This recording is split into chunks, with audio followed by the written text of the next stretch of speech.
8 number, অবশ্যই read both fiction and non fiction, Bangla এবং ইংরেজি দুইটাই। শুধু নন ফিকশন পড়া যদি আপনি ভাবেন যে না আমি কোনো বই পড়ি না কিন্তু আমি how to win friends and influence people পড়ছি, আমি খুব জ্ঞানী, আসো, বা আমি আর কোনো বই পড়ি না, আমি রিচ ড্যাড পোর ড্যাড পড়ছি, আমি খুব জ্ঞানী, আসো আমরা গল্প করি, তাহলে আপনি একটা ছাগল। আপনার অবশ্যই ফিকশন পড়তে হবে এবং নন ফিকশন পড়তে হবে এবং বাংলা পড়তে হবে এবং ইংরেজি পড়তে হবে, তাইলে আপনি একটা হোল রাউন্ডেড রিডার হইতে পারবেন এবং এটা হওয়া জরুরি। আপনি যদি ফিকশন না পড়েন আপনার ইমাজিনেশন কখনোই দাঁড়াবে না, আপনার স্টোরি টেলিং কখনোই দাঁড়াবে না এবং আপনি জীবনে কখনোই আমার মনে হয় না বড় কিছু দাঁড় করাইতে পারবেন যদি আপনি ফিকশন না পড়েন। এবং এরকম মানুষ খুব কমই আছে যে ফিকশন টিকশন পড়ে নাই বাট তারপরেও খুব স্ট্রং ইমাজিনেশন পাওয়ার আছে, এরকম সাধারণত হয় না। এমপ্যাথি, ভোকাবুলারি, ক্রিয়েটিভিটি এবং স্টোরি টেলিং, এই 4টা জিনিস বাড়ে যখন আপনি ফিকশন পড়েন।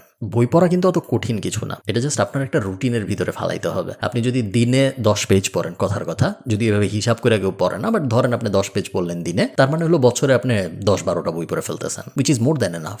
বই পড়া এমন একটা স্কিল যেটা ইউনিভার্সালি আমরা জানি, সব সাকসেসফুল মানুষ বলছে যে হ্যাঁ আমরা বই পড়ি। খুব কম, লেস দ্যান 1% সাকসেসফুল মানুষ হয়তো হবে যে বলছে যে না ভাই আমি কোনো বই পড়ি না তারপরেও আমি অনেক ভালো সাকসেসফুল। সো আমরা জানি যে এটা একদম বেসিক একটা কমন ফ্যাক্টর সবার মধ্যে, সো এটা না করার আসলে কোনো লজিক নাই। 9 number, learn how to learn.